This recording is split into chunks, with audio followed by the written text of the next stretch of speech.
Навистина би било штета ако не направиме паштета. Ајде тогаш да ја направиме.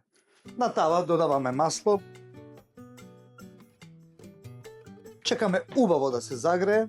Го додаваме кромидот, не многу ситно сецкан.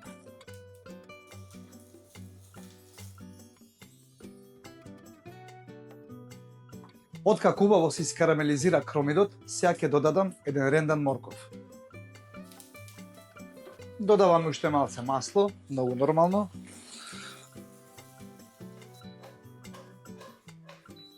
Кога убаво ќе ни се испржи зеленчукот, тоест морковот и кромидот, на крајот додаваме малце вода.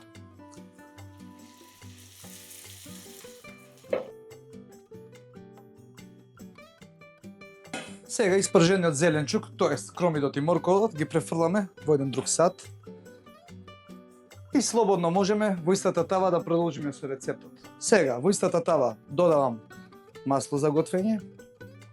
Тука имам 400 грама пилешки џигер, кој што претходно се отстранети сите жили.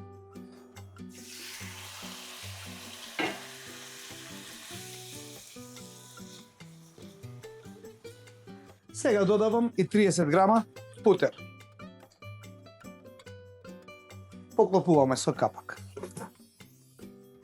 Сега е вистински момент да го вратиме зеленчукот повторно назад. Нормално додаваме сол и бибер, толку од зачини, ништо повеќе. Сега додавам 100 мл млеко. Оставаме убаво да зоврие.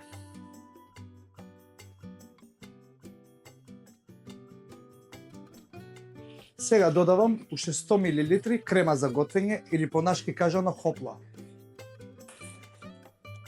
И исто така оставаме убаво да се изредуцира, да се добие една кремава структура. И сега е вистински момент да престанеме со готвење. Доволно е.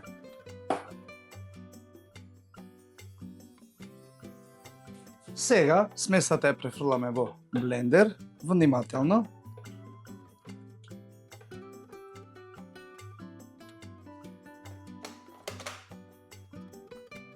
Блендираме.